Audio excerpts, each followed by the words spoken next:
அருட்பெருஞ்சோதி அருட்பெருஞ்சோதி தனிப்பெரும் கருணை அருட்பெருஞ்சோதி. எல்லா உயிர்களும் இன்புற்று வாழ்க, வள்ளல் மலரடி வாழ்க வாழ்க, கொல்லா விரதம் குவளை எல்லாம் ஓங்குக, நல்லோ நினைத்த நலம்பெறுக, நன்று நினைத்தெல்லோரும் வாழ்க இசைந்து. உலக மக்களே, அறிவார்ந்த அன்பர்களே, ஆண்மநேய ஒருமைப்பாடுடைய அன்பர்களே, சிறிது இடைவெளிக்கு பிறகு மீண்டும் உங்களை சந்திப்பதில் பெரும் மகிழ்ச்சி அடைகிறேன். மனப்பூர்வமாக மகிழ்ச்சி அடைகிறேன். நமது பிள்ளை பெருமான் அவர்கள் இந்த பூலோகத்திற்கு வருவிக்க உற்று 33 ஆண்டுகள் சென்னையிலே இருந்த காலகட்டங்களில், தோன்றி துணையாக இருந்த காலகட்டங்களில் எப்படி அவருடைய நிலை இருந்தது, அருட்பெருஞ்சோதி ஆண்டவர் தன் மகனிடம் எப்படியெல்லாம் திருவிளையாடல் செய்தார் என்பதை திருவொட்பாவின் பாடல்களின் மூலமாக 1ஆம் திருமுறையிலிருந்து 6ஆம் திருமுறை வரைக்கும் அந்த விளக்கங்களை நாம் பார்த்து கொண்டிருக்கிறோம். வல்லப்பெருமான் அவர்கள் இந்த பூலோகத்திற்கு ஒரு தாயின் வழியாக ஏன் வருவிக்க உற்றார், எதற்காக வருவிக்க உற்றார் என்ற விவரங்களையும் நாம் பாடலின் மூலமாக பார்த்து கொண்டிருக்கிறோம். 1/1/1823 ஆண்டு அருட்பெருஞ்சோதி ஆண்டவருடைய திருவிளையாடல் தொடங்குகிறது. 30/1/1874 ஆண்டுகள் வரை 51 ஆண்டுகள் இறைவனுடைய திருவிளையாடல் இந்த பூலோகத்தில் தன் மகனிடம் எப்படியெல்லாம் செய்து கொண்டிருந்தார் என்பதை தான் திருவொட்பாவின் பாடல் மூலமாக பார்த்து கொண்டிருக்கிறோம். அப்படி தனது மகனை, தன் அருளால் பெற்றெடுத்த ஒரு ஆண்மகனை அருட்பெருஞ்சோதி ஆண்டவர் ஒரு தாயின் கருவறையிலே, இந்த பூலோகத்திலே ஒரு தாயின் கருவறையிலே இருக்க செய்து 5/10/1823 ஆண்டு வருவிக்க உற்றார் என்பது இறைவனுடைய மகனாக வருவிக்க உற்றவர் என்ற நிலையில் இறைவனுக்கு சில காரியங்கள் இந்த பூலோகத்தில் நடக்க வேண்டும் என்றால் ஒரு மகனை இப்படிதான் பூலோகத்திற்கு அனுப்பி வைப்பார் என்பதை திருவொட்பாவின் பாடல் மூலமாக பார்த்து கொண்டிருக்கிறோம். அந்த வகையிலே 5/10/1823 ஆண்டு சிதம்பரம் அருகிலே இருக்கின்ற மருதூர் என்ற கிராமத்திலே ராமையா பிள்ளை சென்னை அம்மையார் அவர்களுடைய இல்லற வாழ்க்கையில் இவர் இறைவனுடைய மகனாக வருவிக்க உற்றார். அவர்களுக்கு ஏற்கனவே உலகியலிலே பிறந்த குழந்தைகள் 4 பேர் உண்டு. 2 ஆண் பிள்ளைகள், 2 பெண் பிள்ளைகள். அவர்கள் பிறந்தவர்கள். நமது பிள்ளை பெருமான் அவர்கள் இறைவனுடைய மகனாக இந்த பூலோகத்திற்கு வருவிக்க உற்றார். வருவிக்க உற்றதற்கு காரணம், இந்த பிரபஞ்சம் தோன்றிய காலத்திலிருந்தே உருவான 4 யுகங்களிலுமே, கிரேத யுகம், திரேத யுகம், துவாபர யுகம், கலியுகம், இந்த 4 யுகங்களிலுமே தோன்றிய சமயங்கள், மதங்கள், மார்க்கங்கள் எல்லாம் அழிந்து விட்டது. யுகங்கள் அழிந்துவிடும். அந்த யுகங்கள் அழிந்தவுடனே அந்த யுகத்தில் தோன்றிய சமயங்களும், மதங்களும், மார்க்கங்களும் அழிந்துவிடும். இது மக்களுக்கு தெரியாது. அதை எடுத்து சொல்லுவதற்கு ஆட்கள் இல்லை. ஒவ்வொரு யுகத்திற்கும் ஆயுள் காலம் உண்டு. நான் ஏற்கனவே கூறியது போல கிரேத யுகத்திற்கு 17,28,000 வருடங்களும், திரேத யுகத்திற்கு 12,96,000 வருடங்களும், துவாபர யுகத்திற்கு 8,64,000 வருடங்களும், கலியுகத்திற்கு 5,000 வருடங்களும், இப்படி ஒவ்வொரு யுகங்களுக்கும் ஆயுள் காலம் உண்டு. அந்தந்த யுகத்தில் தோன்றியவர்கள் அவர்களுக்கு ஏற்றபடி சமயங்களை உருவாக்கினார்கள், மார்க்கங்களை உருவாக்கினார்கள். அதன் பிறகு கலியுகத்திலே மதங்களை உருவாக்கினார்கள். அந்த யுகங்கள் முடிந்தவுடனே இதெல்லாம் அழிந்துவிடும். அப்போ புதிதாக இந்த யுகத்தில், இப்போ நம்ம சதுர யுகத்தில் இருந்து கொண்டிருக்கிறோம். இதை பிள்ளை பெருமான் அவர்கள் சக்தி யுகம் என்று கூறுவார், ஒளி யுகம் என்று கூறுவார். காலம் சுத்த சன்மார்க்க காலம். அப்போ இந்த யுகத்தில் வாழ்ந்து கொண்டிருக்கின்ற மக்களுக்கென்று ஒரு ஆன்மீக மார்க்க வேண்டும் என்பதற்காக அருட்பெருஞ்சோதி ஆண்டவர் சுத்த சன்மார்க்கத்தை நிறுவி அதை தன் மகன் கையில் கொடுத்து சுத்த சன்மார்க்க நெறிகளை உலக மக்களை எல்லாம் பின்பற்ற வைத்து உலக மக்களெல்லாம் மரணமில்லா பெருவாழ்வில் வாழ வேண்டும் என்பதற்காகத்தான் தனது மகனை வருவிக்க செய்தார் என்பதை அருட்பெருஞ்சோதி அகவலிலே ஒரு பாடல் மூலமாக நாம் தெளிவாக பார்த்திருக்கிறோம். ஆன்ற சன்மார்க்கம் அணிபெற என்னைத்தான் ஈன்று அமுது அளித்த இனிய நற்றாயே. இந்த பாடலிலே எல்லா விளக்கங்களும் அடங்கிவிட்டது. நான் ஏன் இந்த பூலோகத்துக்கு வருவிக்க உற்றேன், என்னை அருளால் பெற்றெடுத்த என் தந்தை அருட்பெருஞ்சாண்டவர் ஏன் இந்த பூலோகத்திற்கு என்னை அனுப்பினார் என்ற நிலையெல்லாம் அந்த பாடலுடைய விளக்கங்களிலே நாம் பார்த்தோம். ஆக இந்த நிலையில் இருக்கும்போது, 5 மாத குழந்தையாக இருக்கும்போது சிதம்பரத்திலே தன் மகனுக்கு வெட்ட வெளியாக காட்டியது. சிதம்பரம் என்பது சித்து பிளஸ் அம்பரம் என்று பொருள். சித்து பிளஸ் அம்பரம் என்று பொருள், அதாவது வெட்ட வெளி என்று பொருள். அம்பரம் என்பது வெட்ட வெளி. சித்து என்பது மெஞ்ஞானம், மெஞ்ஞான வெளியாகிய சுத்த சிவஞான வெளி என்று பொருள். அதுதான் சிதம்பர ரகசியம். இறைவனுடைய நிலை சுத்த சிவவெளி. தன் மகனுக்கு 5 மாத குழந்தையிலே சிதம்பர ரகசியத்தை காட்டியதையும் பாடலின் மூலமாக நாம் ஏற்கனவே தெளிவாக பார்த்து விட்டோம். அதன் பிறகு ராமையா பிள்ளை அவர்கள் காலமான உடனே, இறந்த உடனே, சென்னையம்மையார் அவர்கள் ஏற்கனவே அவர்களுக்கு பிறந்த குழந்தைகள் 4 பேர், இறைவனால் வருவிக்க உற்ற மகன் நமது பிள்ளை பெருமான் அவர்கள். இந்த 5 குழந்தைகளை மறைத்து கொண்டு, அவங்களுக்கு தெரியாது ராமலிங்கம் பேர் வச்சாங்களே தவிர இது தெய்வ குழந்தை, இது இறைவனுடைய மகன் என்று அவங்களுக்கு தெரியாது. உலகிலே இருக்கிறவங்களுக்கு தெரியாது. 5 குழந்தைகளை மறைத்து கொண்டு பொன்னேரி அருகில் இருக்கின்ற சின்னக்காவனம் என்ற கிராமத்திற்கு செல்லுகிறார்கள். அங்கே தான், அந்த ஊர் தான் அந்த அம்மா பிறந்த ஊர். சில காரணங்களால் அங்கே இருக்க முடியவில்லை. அதன் பிறகு சென்னையிலே வந்து குடியேறுகிறார்கள். ஏழுகணர் பகுதியில் இருக்கின்ற வீரசாமி தெருவிலே குடியேறுகிறார்கள். இப்போ அந்த இடத்துக்கு பெயர் வள்ளலார் நகர் என்று பெயர். இதுதான் முன்னுரை. இப்போ இந்த 51 ஆண்டு திருவிளையாடல்களை இறைவன் 8 ஆண்டுகளாக பிரித்து தனது மகனுக்கு அருளை கொடுத்து கொண்டிருக்கிறார். அந்த வகையிலே நாம் பார்த்து கொண்டிருக்கிறோம். ஆக நமது பிள்ளை பெருமான் அவர்கள், நமது குழந்தை இறைவன் வளர்ந்து கொண்டிருக்கிறார். அவர் பள்ளியிலே சேர்க்க வேண்டும். அப்போல்லாம் அவருக்கு பெயர் வந்து ராமலிங்கம் தான் பேர். நல்லா நீங்கள் புரிஞ்சுக்கணும். உலகியலிலே அவங்க அந்த பிள்ளைக்கு பறித்த பெயர் ராமலிங்கம். அருப்பெருஞ்சோதி ஆண்டவர் தன் மகனுக்கு வைத்த பெயர் செல்வப்பிள்ளை. அதன் பிறகு மக்களால் அவர் திரு அருப்பதாச வள்ளலார் என்று அழைக்கப்பட்டார். ஆக நமது குழந்தை இறைவன் வளர்ந்து கொண்டிருக்கிறார். பள்ளியிலே சேர்க்க வேண்டிய காலம் வந்துவிட்டது. பள்ளியிலே கொண்டு போய் சேர்க்கிறார்கள். பள்ளியிலே படிக்க முடியாது என்று வந்துட்டார். அவர் வரல. அவருடைய தந்தை அருப்பெருஞ்சாண்டவர் தன் மகன் இந்த உலகியலிலே எந்த சந்தை படிப்பையும் படிக்கக்கூடாது, எந்த ஆசிரியர்களையும் படிக்கக்கூடாது, யாரையும் குருவாக ஏற்றுக்கொள்ளக்கூடாது என்ற நிலையில் இறைவனுடைய திருவிளையாடல் நடந்து கொண்டிருக்கிறது. ஆக 8 ஆண்டுகள் வரைக்கும் நமது பிள்ளை பெருமான் அவர்கள் அந்த நிலையில் இருந்து கொண்டிருக்கிறார். ஒரு பிள்ளையை பள்ளிக்கூடத்தில் சேர்க்கிறோம், படிக்க முடியாதுன்னு வெளியே வந்துடுறான்னா அந்த குழந்தைக்கு எவ்வளவு சிக்கல் இருக்கும், இடைஞ்சல் இருக்குன்னு நமக்கு தெரியும்.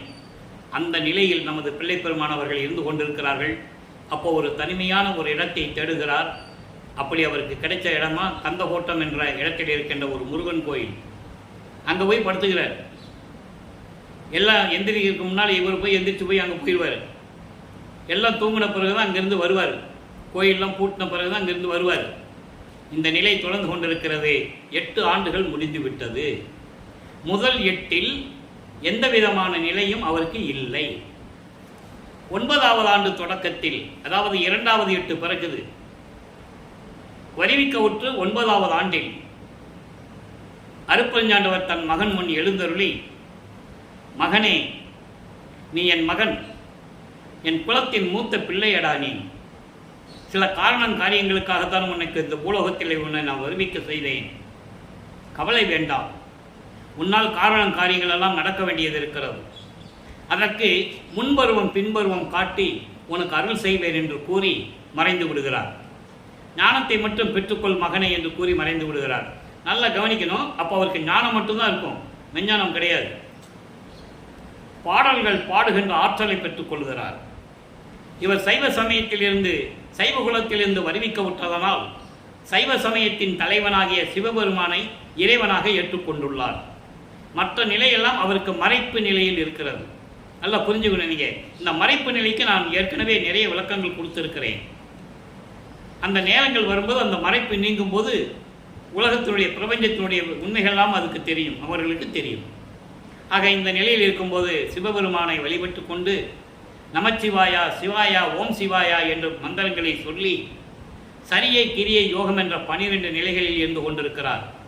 சரியை என்பது தான் கற்பனை செய்த ஒரு தலைவனை இறைவனாக ஏற்றுக்கொண்ட பிறகு அந்த இறைவன் எப்படியெல்லாம் உருவத்தில் இருப்பான் என்று உருவத்தை வழிபடுவது சரியை. கிரியை என்பது அந்த உருவத்திற்கு வேள்வி வளர்த்து மந்திரங்களை சொல்லி அந்த பழக்க வழக்கங்களை எல்லாம் பூ போடுறது, கற்பூரம் ஏற்றுறது, தேங்காய் பழம் உடைக்கிறது, ஊதுவத்தி கொளுத்துறது, இதெல்லாம் கிரியை. யோக நிலையில் இருந்து கொண்டு செய்வது இதெல்லாம் சமயங்களை சார்ந்தது, அந்தந்த மதங்களை சார்ந்தது, மார்க்கங்களை சார்ந்தது.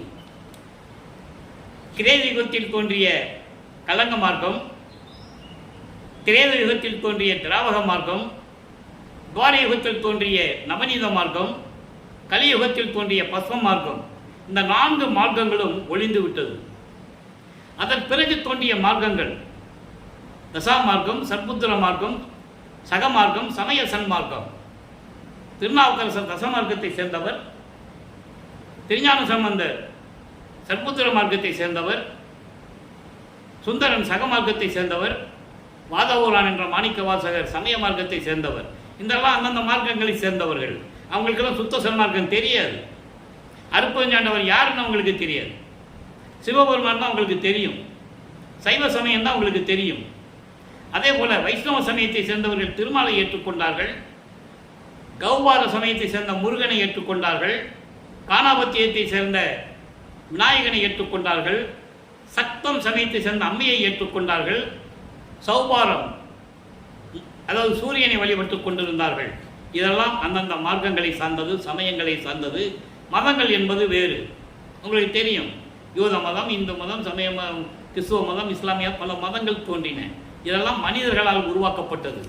ஆக இந்த நிலைகள் இருக்கும்போது இவர் சிவபெருமானை வழிபட்டு கொண்டிருக்கிறார். 9வது ஆண்டிலிருந்து 12 ஆண்டுகளுக்குள் 1ஆம் திருமுறை உருவாகிறது. 1ஆம் திருமுறை மொத்தம் 8 பதியங்கள், 712 பாடல்கள். நாம் ஏற்கனவே திருவருள் முறையீடு, வடிவுடைய மாணிக்கமாலையுடைய பதியங்களை, அருப்பெருஞ்சுவை ஆண்டவருடைய திருவிளையாடல் என்ற பதிவுகளிலே 400 பதிவுகளிலே நாம் ஏற்கனவே அந்த விளக்கங்களை பார்த்தோம். இறைவனால் அருளப்பட்ட இந்த வள்ளலார் ஊழியன் இறைவனுடைய தயவாலயம் கண்ணையாளர் பெற்றுக்கொண்ட 6 திருமுறைகளின் விளக்கங்களை 5 ஆண்டுகளாக நான் யூடியூபில் சொல்லிக் கொண்டிருக்கிறேன். ஆக அந்த வகையிலே நாம் பார்க்க வேண்டியது 1ஆம் திருமுறையிலே சிவநேச வெண்பா 100 பாடல்களை கொண்டது. இதுவரை 79 பாடலுடைய விளக்கங்களை பார்த்திருக்கிறோம். இன்று 80வது பாடல். சிவநேசா என்பது சிவபெருமானிடம் எப்படி விண்ணப்பம் செய்கிறார், தன்னுடைய நிலையை எப்படி சிவபெருமானிடம் கூறுகிறார். இப்போ நீங்கள் நல்லா கவனிக்கணும். நமது வள்ளல் பெருமான் அவர்களுக்கு சுத்த சன்மார்க்கம் தெரியாது, அருப்பெருஞ்சுவை ஆண்டவர் தான் இறைவன்னு தெரியாது. சிவபெருமானை வழிபட்டு கொண்டிருக்கிறார். சைவ சமயத்தின் தலைவன். சைவ சமயத்தின் அடையாளம் திருநூரை பூசுவது. இவர் திருநூறு பூசிட்டு இருக்கிறாரு. பிற்காலத்தில் அது இல்லை. அந்த விளக்கத்தை தான் நம்ம பார்த்துக்கிட்டு இருக்கோம். இப்போ அந்த பாடலை பாருங்க. சிவபெருமானை எப்படி வழிபடுகிறார், எப்படி முறையீடு செய்கிறார். என் அமுதை முக்கண் இறையே நிறைஞான இன்னமுதே நின் அடியை ஏத்துகின்றோர் பொன்னடிக்கே காதல் உற்று தொண்டு செய்ய காதல் கொண்டேன் எற்கு அருள் நீ காதல் உற்று செய்தல் கடன். இது பாடல் உங்களுக்கு கொஞ்சம் கேட்குறது கஷ்டமாக இருக்கும். ஆனால் இறைவன் கொடுத்த விளக்கம் மிகவும் எளிமையான விளக்கம்.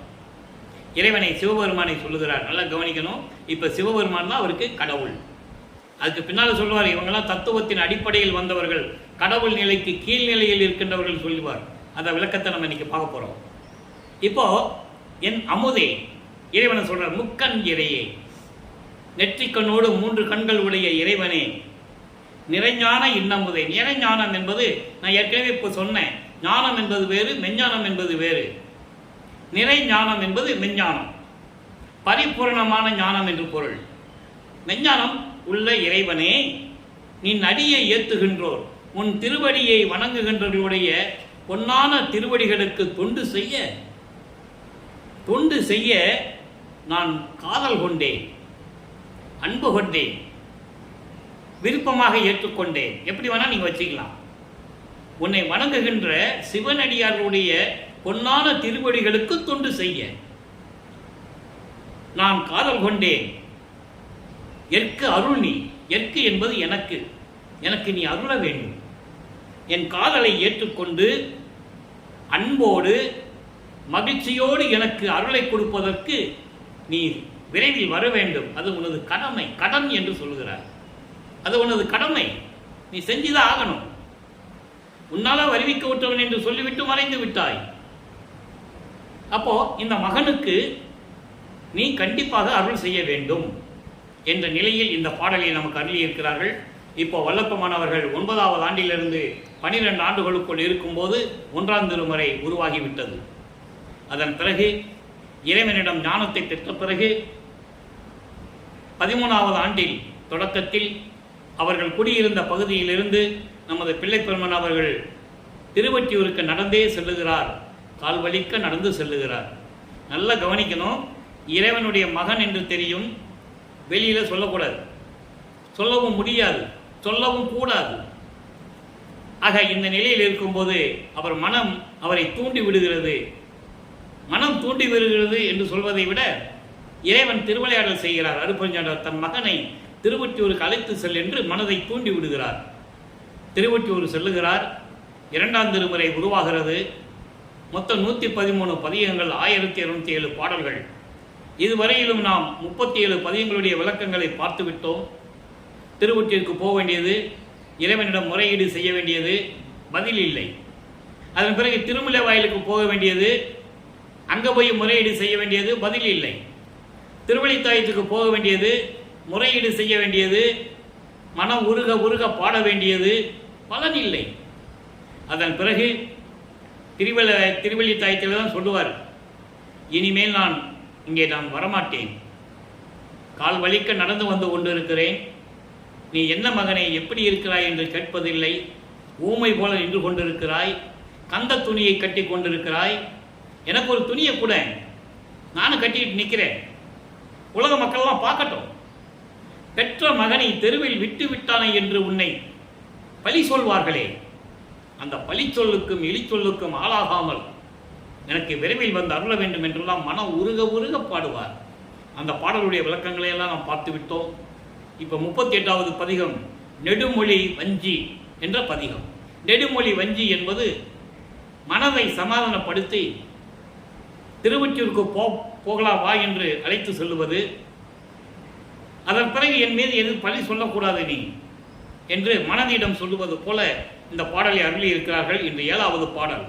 ஏற்கனவே காமம், குரோதம், லோபம் போன்ற மதம், ஆச்சரியம் என்ற பிண்ட துரிசுகள் உண்டு. அதை அடக்க வேண்டும். இந்த பிண்ட துரிசுகள் எல்லாம் மனதால் உருவாகக்கூடியது. மனம் ஒரு நிலையில் இருக்காது. அந்த மனதை கட்டுப்படுத்த வேண்டும் என்ற நிலையில் இந்த பாடலை நாம் அருளி இருக்கிறார்கள். இன்று நாம் பார்க்க போகிறது மதம். மதம் என்பது ஆணவம், செருக்கு, மண்டகணம் சொல்லுவாங்கள்ல, ஆணவ பேச்சுன்னு சொல்லுவாங்கள்ல, அதான் மதம். அந்த மதம் எப்படிப்பட்டது? அந்த ஆணவம் வந்துட்டால் மனம் எப்படியெல்லாம் ஆடும், அந்த நிலையை உலக மக்களுக்கு சொல்ல வேண்டும்.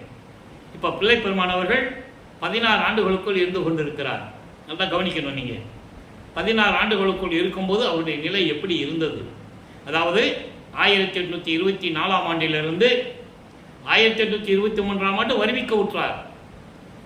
ஒரு வருஷம் அங்கே மருதூரிலிருந்து சின்னக்காவனம் அந்த நிலையை ஒரு வருஷம் முடிஞ்சு போச்சு. அதுக்கப்புறம் சென்னையில் வந்து குடியேறுகிறார்கள். நாம் அதிலிருந்து தான் பார்த்துட்டு இருக்கோம். 1824ஆம் ஆண்டிலிருந்து 1840 ஆண்டுகள் வரை 16 ஆண்டுகளில் அவருடைய நிலை எப்படி இருந்தது தான் பார்த்துக்கிட்டு இருக்கோம். இப்போ பாடலை கவனிங்க. அற்புதமான பாடல். மதம் என்னும் பெரும் மத்தனே மனதை சொல்லுகிறார், உள்ளத்தை சொல்லுகிறார். ஏன்னா 16 ஆண்டுகளில் ஒரு ஆணாக இருந்தாலும் சரி, பெண்ணாக இருந்தாலும் சரி, அவருடைய மனநிலை எப்படி இருக்கும்? இயற்கையாக நம்ம பார்த்துக்கிட்டு இருக்கோம். உலகியலில் மனம் ஒரு நிலையில் இருக்காது, எல்லாமே ஒரு சிந்தனையிலே இருப்பாங்க இல்லையா? அப்போ அந்த ஆணவத்தினுடைய நிலையை மனதிடம் சொல்லுகிறார், மனதை சொல்லுகிறார். மதம் என்னும் பெரும் பித்தனே மத்தனே, என்னை நீ வருத்தல் ஓதினால் வாயினுக்கு அடங்கா, சிதமென்னும் பரன் செயலினை அறியாய், தீங்கு செய்தனர் நன்மையாம் செய்தோம், இதம் அறிந்தனம் எமக்கு இனி ஒப்பார் யாவர் என்று என்ன இளிச்சனை, அடியாருக்கு உதவும் ஒற்றியூர் சிவன் அருள் வாளால் உன்னை வெட்டுவல் உண்மை என்று உணரே. அன்பர்களே, நான் ஏற்கனவே கூறியது போல மற்ற நிலைகள் எல்லாம் கதைகள் சொல்லுவது போல திருவருட்பாவை பற்றி சொல்ல முடியாது. பாடலை சொல்ல வேண்டும். அந்த பாடலில் இருக்கின்ற உண்மைகளை உலக மக்களுக்கு சொல்ல வேண்டும். இதுதான் இறைவன் எனக்கு இட்ட கட்டளை. இந்த பாடலுடைய நிலை பாருங்க. அதாவது மதம் என்பது ஏற்கனவே சொல்லிட்டேன். செருக்கு, ஆணவம், அகங்காரம். செருக்கு என்னும் பைத்தியக்காரனே, மனமே, செருக்கு பிடித்தவனே, ஆணவம் கொண்ட மனமே, என்னை உன்னோடு வர வேண்டும் என்று வற்புறுத்தி சொன்னால் உன்னோடு வர வேண்டும் என்று வற்புறுத்தி சொன்னால் சொல்ல முடியாத அளவிற்கு துன்பப்படுவாய். நீ தான் துன்பப்படுவாய். என்னை நீ கம்பல் பண்ணக்கூடாது, என்னை வற்புறுத்தக்கூடாது, நான் சொல்கிறபடி தான் கேட்கணும்னு நீ என்ன சொல்லக்கூடாது. அந்த நிலையில் தெய்வ சித்தம் என்னும் பரமனுடைய செயல் உனக்கு தெரியாது, இறைவனுடைய செயல் உனக்கு தெரியாது, பரமனுடைய செயல் உனக்கு தெரியாது.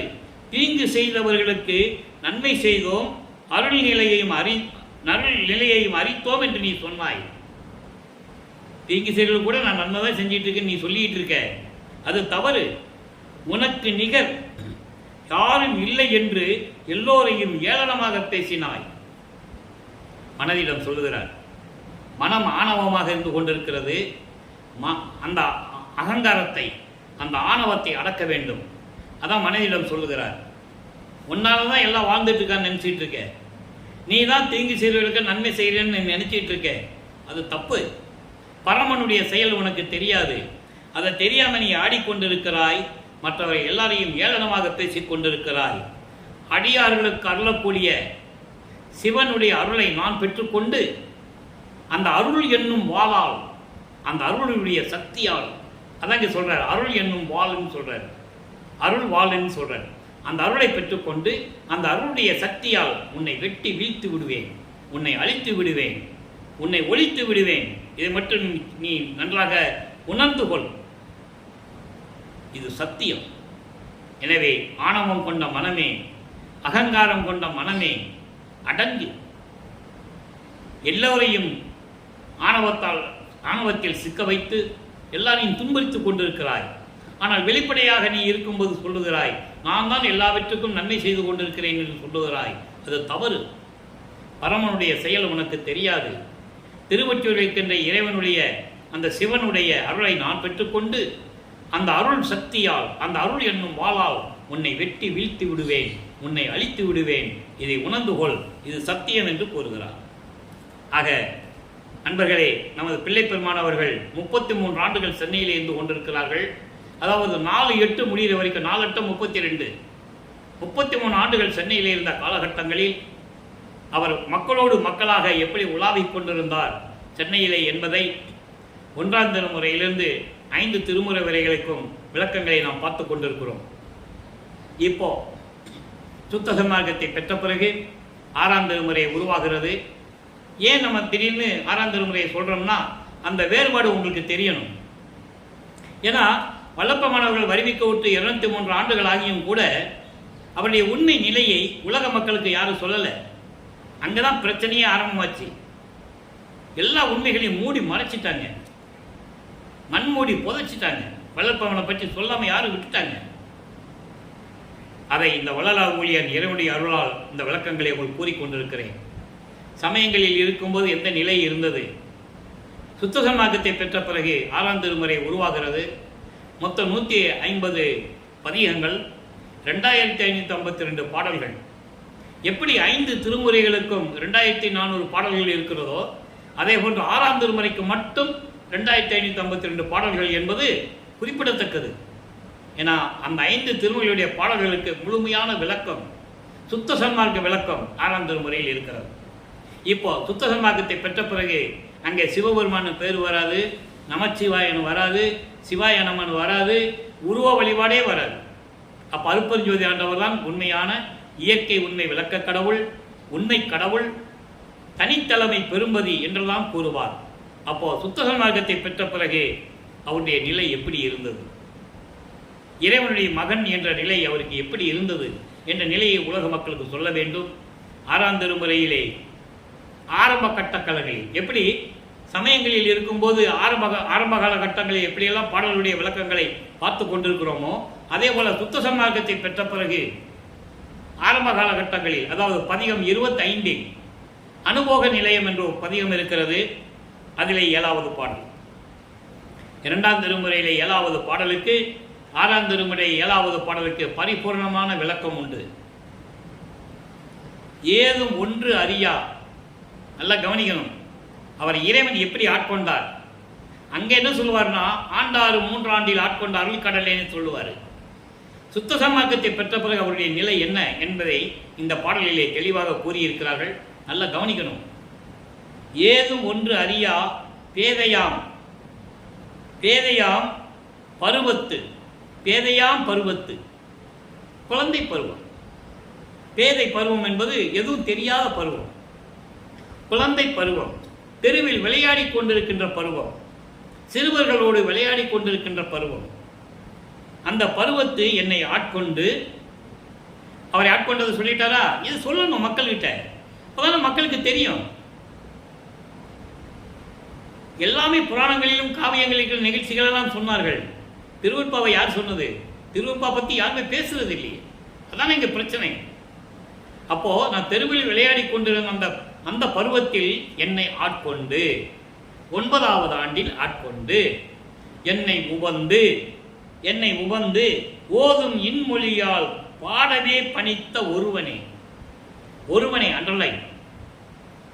அதாவது என்னை ஆட்கொண்டு உன்னை பற்றி பாடல்கள் பாடுகின்ற அந்த அறிவை எனக்கு கொடுத்தாயே. அப்படிப்பட்ட ஒரே ஒரு இறைவன் யாரு? அருட்பெருஞ்சாண்டவர். நீங்க தான் அருட்பெருஞ்சாண்டவன் சொல்லுவாரு.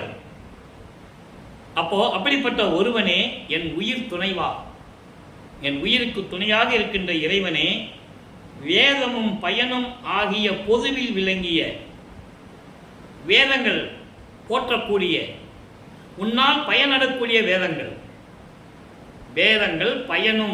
வேதமும் பயனும் ஆகிய பொதுவில் விளங்கிய, பொது என்பது சத்தியஞான சபை. அங்கே சுத்த சிவஞான வழியில் இருக்கின்ற சத்தியஞான சபை. அதன் பிறகுதான் இங்கே மக்களுக்காக உருவாக்கினார் நமது பிள்ளை பெருமானவர்கள். அது என்பது வேற விளக்கம். அது ஏற்கனவே நம்ம நிறைய விளக்கங்களை பார்த்துருக்கோம். அப்போ வேதங்கள் போற்றக்கூடிய ரிக் வேதம், யசுர் வேதம், சாம வேதம், அதர்வன வேதம், வேதங்கள் போற்றக்கூடிய, உன்னால் அந்த வேதங்கள் பயனடையக்கூடிய, அந்த வேதங்கள் எல்லாம் உன்னை போற்றி வணங்கக்கூடிய பொதுவில் இருக்கின்ற இறைவனே. பொது என்பது சுத்த சிவஞான வெளியில் இருக்கின்ற சத்தியஞான சபையில் இருக்கின்ற இறைவனே, விமலனே. விமலன் என்பது மலங்கள் நீங்கிய இறைவன். விமலன் என்று சொல்லுவார், நிமலன் என்று சொல்லுவார், அமலன் என்று சொல்லுவார். ஆக மலங்கள் நீங்கிய இறைவன். ஆணவம், கண்மம், மாயை, மாமாயை, துரோதை, இந்த மலங்கள் நீங்கிய இறைவன். எல்லாருக்குமே மலங்கள் உண்டு. பிரம்மன், திருமால், ருத்திரன், மகேஸ்வரன், சதாசிவம் எல்லாருக்குமே மலங்கள் உண்டு. பாடல்களிலே தெளிவாக நாம் கண்டிருக்கிறார்கள். ரிஷிகள், முனிவர்கள் எல்லாருக்குமே மலங்கள் உண்டு, ஆணவம் உண்டு. மெஞ்ஞானம் கிடையாது அவங்களுக்கெல்லாம். ஞானம் உண்டு, மெஞ்ஞானம் இல்லை. இப்படி நிறைய விஷயங்கள் உண்டு. மண்ணாசை, பெண்ணாசை, பொன்னாசை என்றெல்லாம் உண்டு. நீங்கள் புராணங்களில் படித்திருப்பீர்கள். விஸ்வாமுத்திரர்களுடைய நிலைகள் எல்லாம் உங்களுக்கு தெரியும். எல்லா முனிவர்கள் ரிஷிகளுக்கும் அந்த உண்டு, எல்லா ஆசைகளும் உண்டு. அவங்களால் பிரபஞ்சத்தின் உண்மைகளை வெளியே சொல்ல முடியாது என்று கூறுகிறார் நமது பிள்ளை பெருமானவர்கள். ஆக அப்படிப்பட்ட இறைவனே ஞான போதகம் தருவதற்கு, நல்ல கவனிச்சிங்கல்ல, ஞான போதகம். ஞான போதகம் என்பது மெஞ்ஞானம். மெஞ்ஞானம் தருவதற்கு, அந்த பேரின்பத்தை தருவதற்கு இதுதான் நல்ல நேரம். புணர்ந்து அருள், என்னை கலந்து கொண்டு அருள வேண்டும். புணர்ந்து அருள் என்னையே. ஆக சுத்த சன்மார்க்கத்தில் வந்த பிறகு அவருடைய நிலை என்ன, சமயங்களையும் மதங்களையும் சார்ந்திருந்த போது அவருடைய நிலை என்ன என்பதை நாம் ஒப்பிட்டு பார்த்து கொண்டிருக்கிறோம். காரணம், அவர் அந்த நிலைகளில் இருந்து கொண்டு, சைவ நிலையில் இருந்து கொண்டு, இதனால் எந்த விதமான பலனும் இல்லை என்று உலக மக்களுக்கு சொல்ல வேண்டும். அதனால்தான் அங்கே இருந்து கொண்டிருக்கிறார்.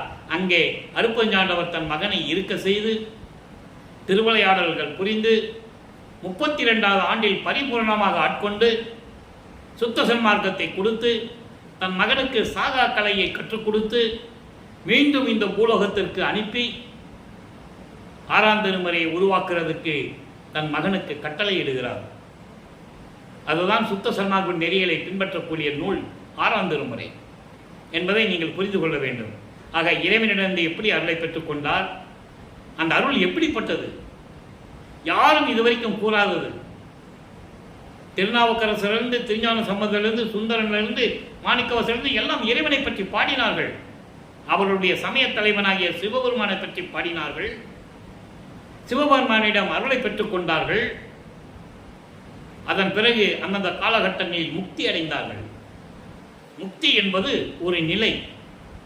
அகவலிலே நீங்கள் படித்திருக்கலாம். அருட்பெருஞ்சோதி அகவலிலே முத்தி என்பது நிலை முந்துரு சாதனம் அத்தகைய அருட்பெருஞ்சோதின்னு சொல்லுவார்.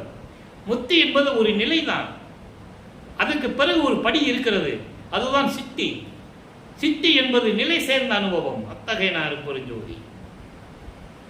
அதை திருவந்தியார் பதிகத்தில் சொல்லுவார். 64வது பதிகம் 6ஆம் திருமுறையிலே 10வது பாடலில் சொல்லுவார், முத்தியை பெற்றேன், அம்முத்தியினால் ஞான சித்தியை உற்றேன் சொல்லிட்டாரா. மற்ற யாருக்குமே தெரியாது, ஞான சித்தி இருப்பது யாருக்குமே தெரியாது. எல்லாமே கர்ம சித்தி யோக சித்தியில் சென்றவர்கள். நல்லா புரிஞ்சுக்கணும், நீங்க ஞான சித்தியை பற்றி யாருக்குமே தெரியாது.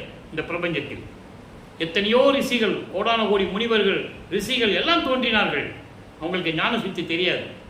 ஏனென்றால் அவங்களுக்கு சுத்த சன்மார்க்கம் தெரியாது, சுத்த சன்மார்க்கத்தில் அவர்கள் இல்லை. காரணம், அவர்கள் கொலை செய்தார்கள், போரிட்டார்கள், வஞ்சனை செய்தார்கள், வஞ்சனையால் மற்றவர்களை வீழ்த்தினார்கள். நீங்கள் புராணங்களில் பார்த்துக் கொள்ளலாம், எல்லா இடத்துலையும் உண்டு.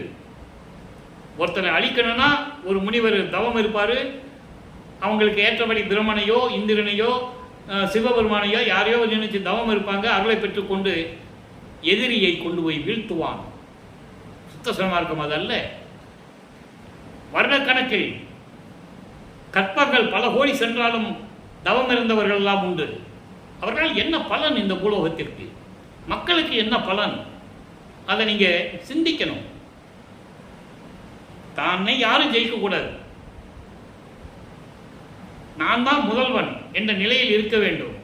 இப்படிதான் அவங்களுக்கு இருந்தாங்களே தவிர உலக மக்களை காப்பாற்ற வேண்டும், உயிரினங்களை காப்பாற்ற வேண்டும், பசியின் கொடுமைகளை உலக மக்களுக்கு சொல்ல வேண்டும். யாரும் சொல்லலையே. அழுப்பமான ஒருத்தர் தான் ஜீவகாருண்ய ஒழுக்கத்தை உருவாக்கினார். கடவுள் வழிபாடு என்பது ஜீவகாருண்யத்தினால் தான் உருவாக்க முடியும். ஜீவகாருண்ய ஒழுக்கமே கடவுள் வழிபாடு. சும்மா மணிக்கணக்கில் உட்கார்ந்து முட்டி போட்டு அது கடவுள் வழிபாடு இல்லை. உயிர் நேயம், உயிர் இரக்கம், ஆண்மநேய ஒருமைப்பாட்டோடு இருக்க வேண்டும். எல்லா உயிர்களையும் தன் உயிர் போல் பார்க்க வேண்டும்.